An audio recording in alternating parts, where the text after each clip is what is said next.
هم خورده بود اول دیگه کامل شد. دیگه گردش نمیاد. اصلا بود شد نشد. نزدیک بود یه چیزی گیرش بیاد. اول اسپارسا که بخرید. نرفتیم 6 ماه بعد ما چی بلیطا رو بگیریم تو اول خودمون. بعد رفتیم حالا اوکی کردیم. تا 6 ماه میرفتیم پول موقع دیگه. اکسکرشن ها میخوای پس بگیری.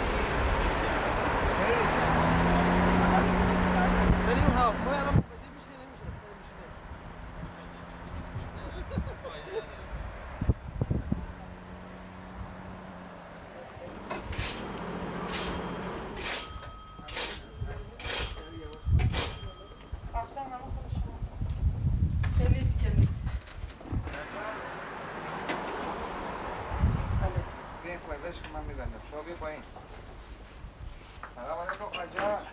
Welcome back, welcome back. خوش اومدی خانجان دوباره.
Yes.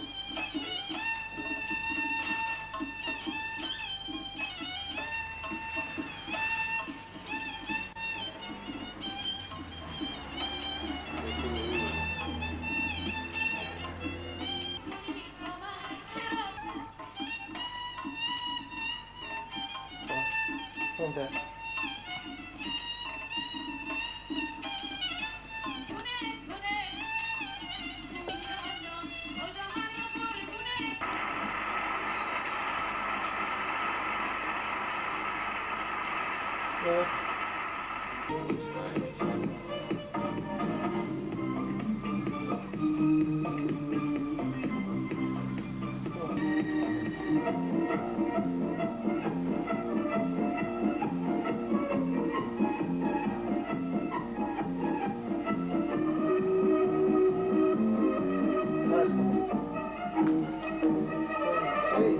Say it again.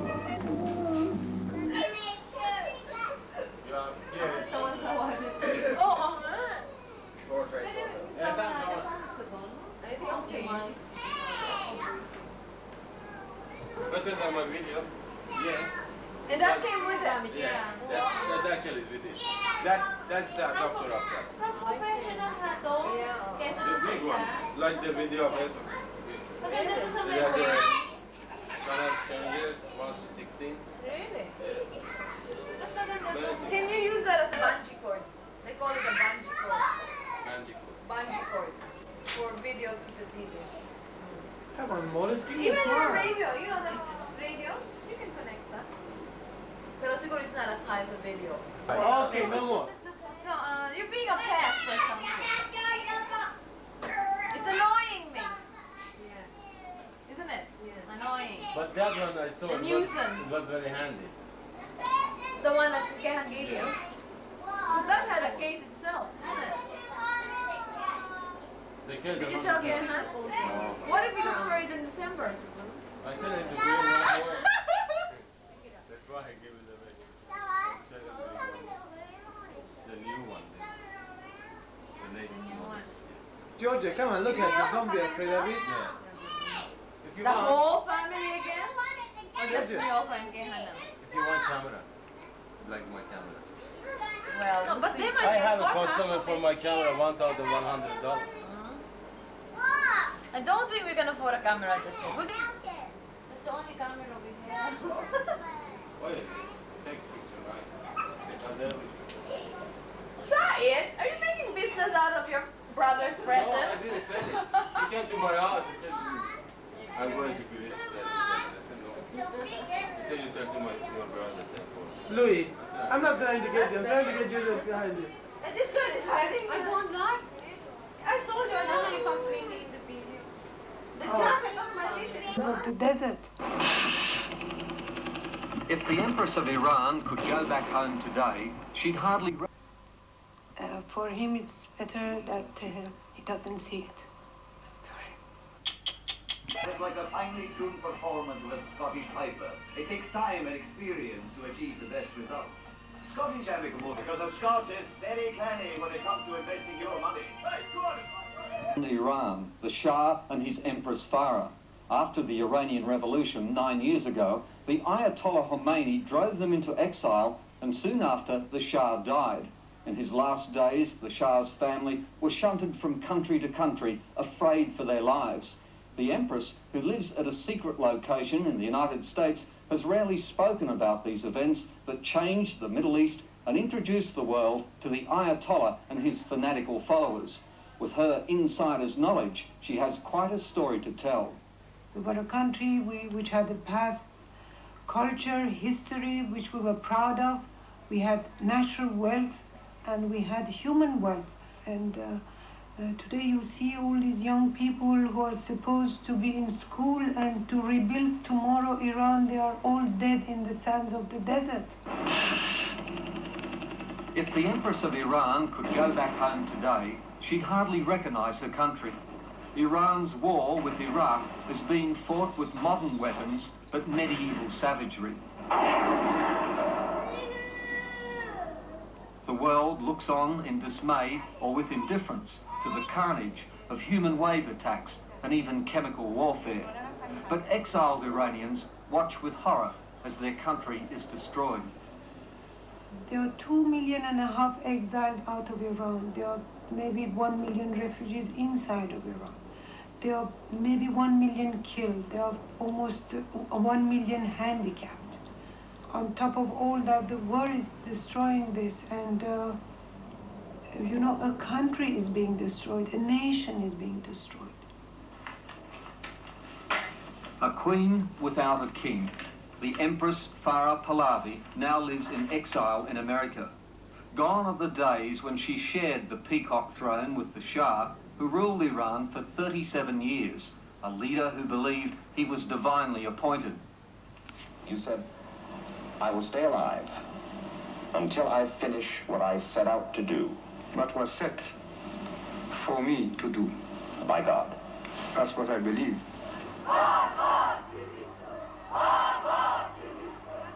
But the Shah was swept aside by an Islamic revolution led by another man who believed he was chosen by God, the Ayatollah Khomeini. Frankly, when he came to Iran, somehow people, for one reason or the other, thought that he's the Messiah. I can only say that it's a great catastrophe. I think that he's a disaster for Iran with mythological dimensions. But there are Iranians aplenty who say the Shah was a disaster. And when 60 Minutes went to Iran in the first year of the revolution, Ray Martin spelt out the case against the Shah. Tehran is the only major capital city without a sewage system. Women wash in open drains.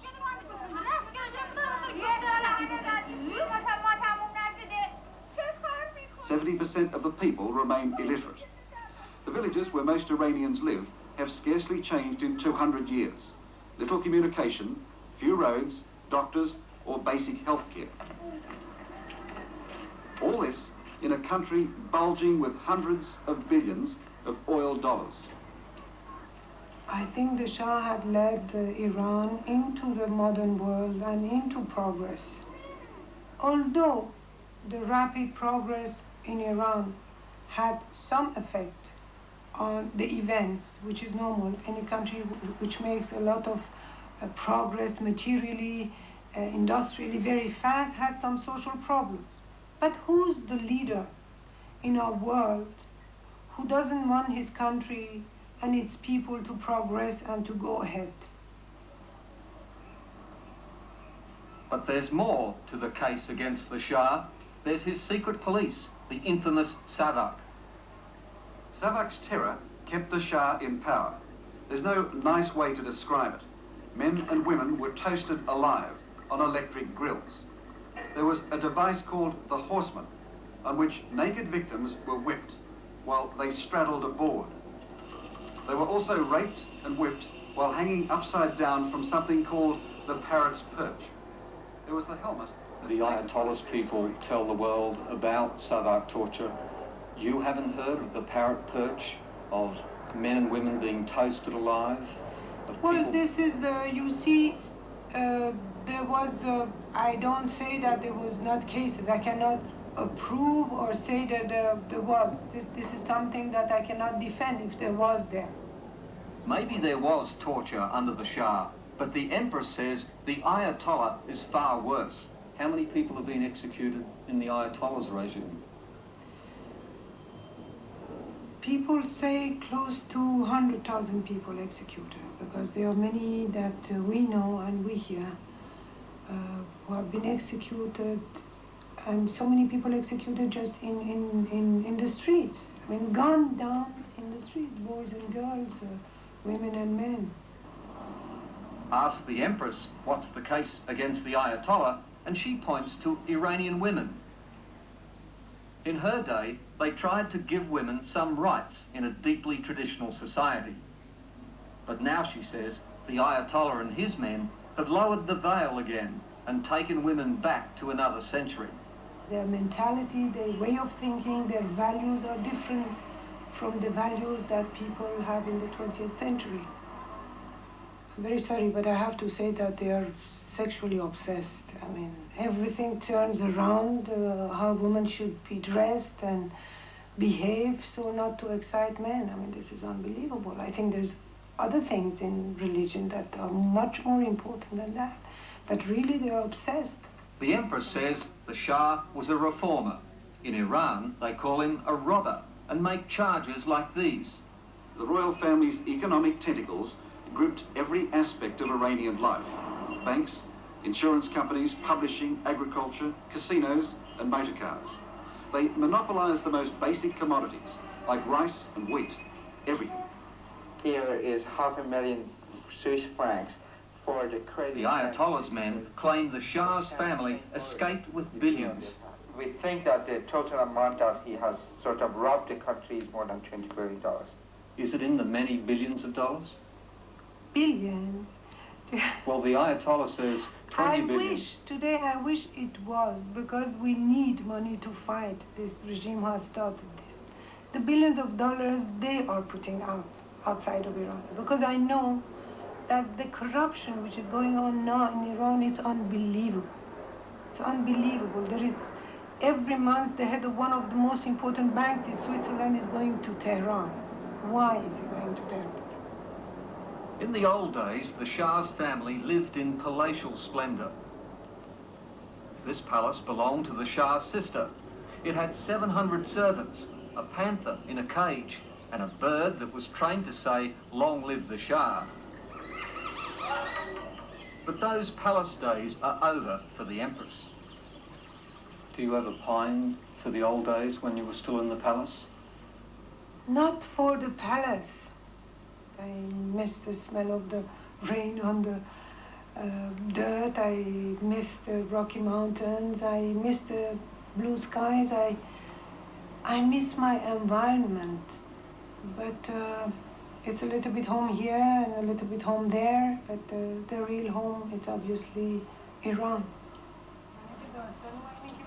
In exile, the Shah's family have never felt completely safe. Even the youngest daughter, Layla, can't go anywhere without the bodyguards, who are always just out of sight. It's been like this for the Empress and her 4 children ever since Egypt's late President Anwar Sadat took them in and then was tragically assassinated. Really, the gratitude of my family and myself is forever to President Sadat, Mrs. Sadat, and the Egyptian people. This is memory lane. Lots of memories. Layla, you must have been very small then. Do you remember much of leaving Iran? Actually, I do very much. I have a lot of memories from, going to Iran as well. Frightening at the time? No, well, not really, because I was so young to know what was really going on. You were only... I was 10. 10. But thank God I don't have bad memories, I only have good memories. Even though the Shah died 8 years ago, the Empress's memories of him are still very strong. He never got angry even with the people who would work in the government or with us. And if only twice he was a little bit angry with me, which was not for a serious reason, which is the same problem for, I think, every couple, because I'm scared of driving fast, and he loved to drive fast. This is a picture that I like very much because it's the first flight of Reza, my eldest son. Like any mother, the Empress is proud of her son, Reza, an accomplished pilot. But maybe it's only a flight of fancy when they talk of the young Shah ousting the Ayatollah and one day going back to Iran as king. Do you think people would follow him if he returned to Iran? Could there be a counter-revolution? Talking of hopes and dreams is something, but talking about realities is something else. There'll be no king in Iran while the Ayatollah Khomeini lives. But the Empress claims he's broken so many of his promises, he's beginning to lose his grip on the country. I have heard lately, just 2-3 days ago, that there have been riots in different towns in Iran because there is no food, there is no meat, there is no bread. There is a lot of difficulties, and even chanting slogans of death to Khomeini. When the Shah and his queen posed in exile for photographers, he was already in great pain from cancer. He died in Egypt, a king without a country. Was he a man with a broken heart at the end? Did he ache for Iran? I think so. I think so, and I think maybe that killed him in a way. He would have lived maybe longer if this had not happened. Are you lonely now, in exile, without your husband? Of course I am, and sometimes I wish he was here, of course, personally for me. I wish he was here because of the children. And it's very strange because when he died, I was so used to talk to him and ask his advice or tell him things that when he died and I returned to the house in Cairo, I thought that I'm going to tell him how well I behaved during the funeral. Are there quiet times when you still talk to him? Yes, I do sometimes, even loudly, and asking him to help me or to advise. While enemies and even allies judge the Shah a cold, unsmiling dictator, the Empress remembers a warm-hearted man who loved his country almost as much as he loved his wife and children. I loved him, I was his wife, I lived with him for 20 years. He was such kind-hearted, he had such kind eyes, he was so sensitive. He is not at all what the media wants to, or some people want to say that he was. Could you share with us the last words you had with the Shah? He was very worried about Iran and also for his children. And jokingly and smilingly to me saying, you take care, both of them. But in a way, of what's happening today in Iran, sometimes I tell myself, for him it's better that he doesn't see it.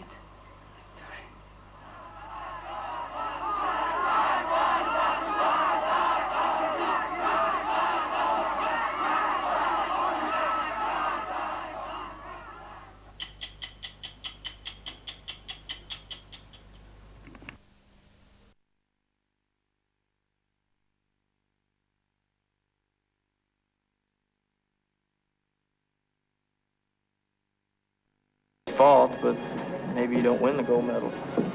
I will win, because I must win. And during the Della Kane June warehouse sale, Della are selling over $1 million worth of Kane furniture for a fraction of department store prices. This dining setting, 4 chairs and glass top table, is only $695. That's tremendous value. This 2-seater setting is $595. You save $200. This top-quality Supervine is $1,695. Save $300. For June only, Della's will furnish 3 rooms for less than $2,000. This lounge, coffee table, corner unit, dining setting, bedhead, bedside tables, and storage chest, the lot for under $2,000. The Della Kane June warehouse sale only at Birkenhead Point and Arena. Open 7 days a week while stocks last.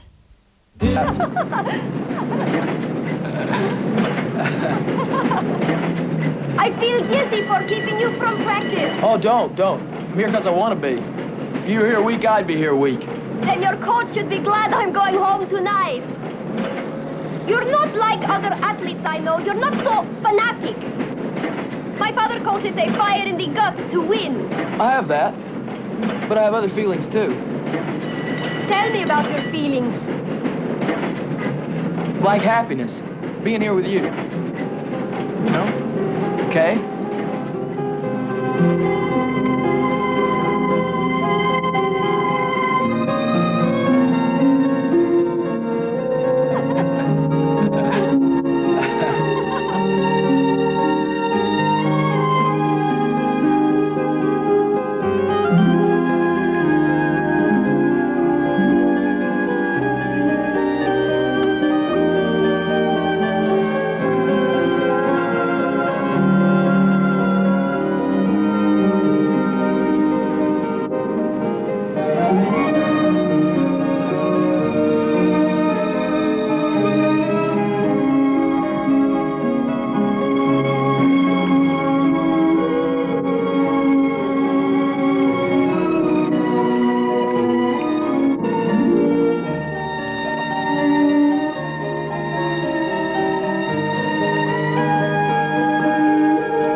Many girlfriends. Not really. Oh, come now, you're teasing me. You're young, handsome, have your own car, and a famous athlete. Yeah, well, my football days are over. Haven't seen my name in the paper in a while. After Moscow, the world will know you. You will come to my house and meet my family. If I get there, I got a long way to go, Anya. But Victor says you have great potential. 1984. I'm not saying I won't make it at all, but there's a good chance that I won't make it. Wait. It is a custom in this country to throw coins in a fountain to bring luck, yes? Yeah.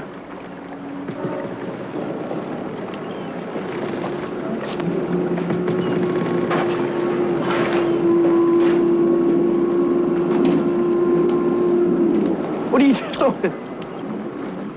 If a fountain is lucky, think of the power of the sea. It is done. You will make the team. Now I must run before all this wonderful sugar settles in for the winter on my hips. You know a place? No, but we'll find one. Come on.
thought you said you were going to show off.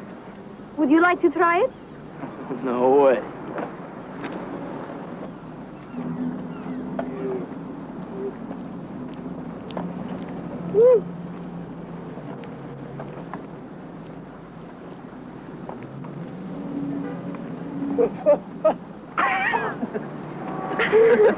You saved my life.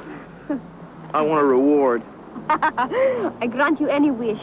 What would you like? How about if I carry you home? Oh, yes! All the way to Pushkin Street. Now I wish I hadn't asked. Why? Reminds me how far apart we're going to be. I wish it didn't have to go. I mean, I wish it didn't have to be so short. One lousy day. One lovely day. You're a beautiful woman, Anya. No one has ever called me that. What, beautiful? A woman. You are. You are. Just try to hide behind all those little baby freckles.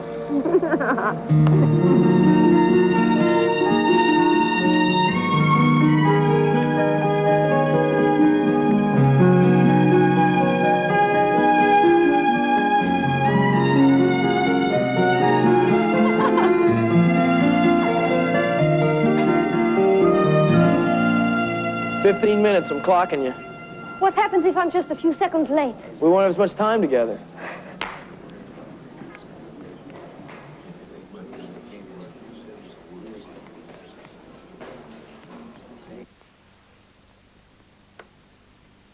You are a beautiful woman. Where were you all day? Jena. Where were you? Out. I had permission. But with whom? Anya, I can see it from your face. Who is he? How is this your business, Jena? My business, as you call it, is to help you, to fulfill your destiny, to win the gold, to show the world you are the best at Moscow. What are you trying to say? Love and sport don't mix. Nonsense. Anya, sit down for a minute.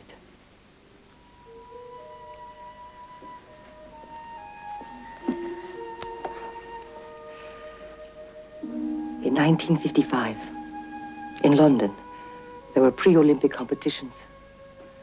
I, like you are now, was Russia's golden hope.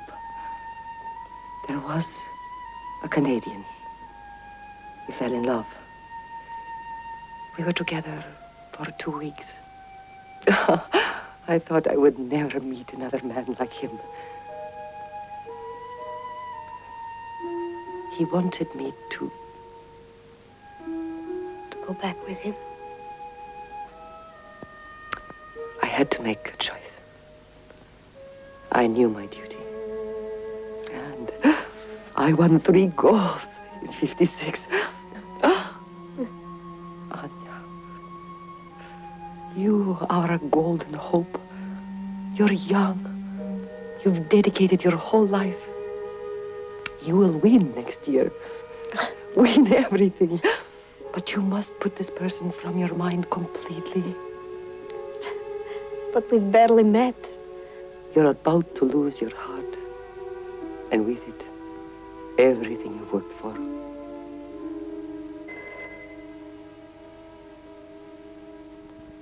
Is it here? I think so.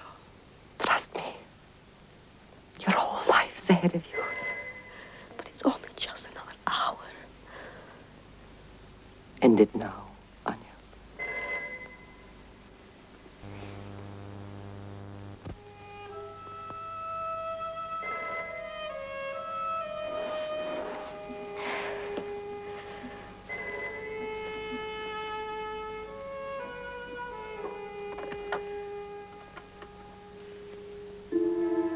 Yes? 20 minutes, but my stopwatch. End it, Anya. End it. What's going on up there? Come on, honey, we're losing time. Wayne, please. I can't come. What's the matter? Please, try to understand. I must go to Moscow and... Can't we just talk in the lobby just for a few minutes?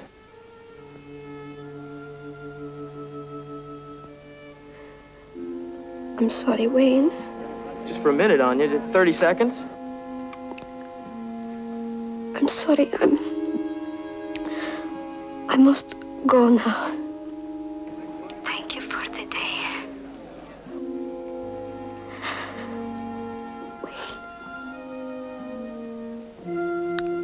Goodbye. No, damn it. Not goodbye. We're gonna see each other again, I swear it. I'm gonna make it to Moscow. Anya?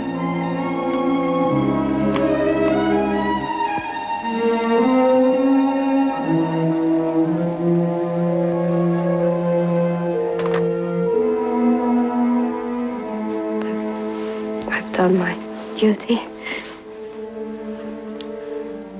Are you satisfied? You know,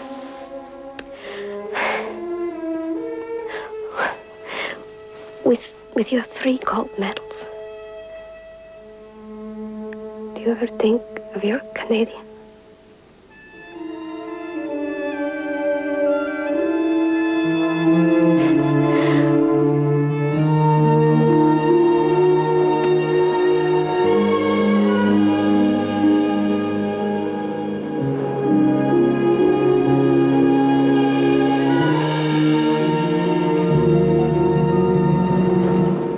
If you're as serious as he is, that flat stomach you had at high school can be yours again. Basics, if you're serious. Through 9 events here at the Olympic trials, very few surprises. Gene Davis and young Ricky Masters from Tucson have locked up their spots on the U.S. team. The one shock, Wayne Robinson, the former Tennessee football star who was kept out of pro ball by a head injury, is 3rd, but he's only 2 points ahead of John Elliott. Elliott at age 32 is trying to qualify for his 3rd Olympics. To do that, he must beat Robinson to the tape in this, the last event, or his long, illustrious career is probably over. How you feeling, man? Think I'm turned wrong side out. I don't think I can make a tape, Gene. Man, what are you talking about? Hey, you just think you're tired, man. Use that mind of yours to turn yourself around. You got too much at stake to be blowing it now. You're stronger than that, man. Must feel pretty good having a spot on the team wire, huh? Come on, man, psych yourself up. You won't have to ask me how it feels. Hey, you were close, man. Just beat Elliott, man. You on the plane beside me, baby. Come on.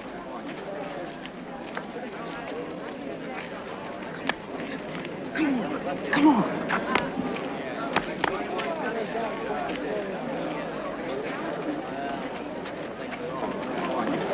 Watch your toes. Toes off the line.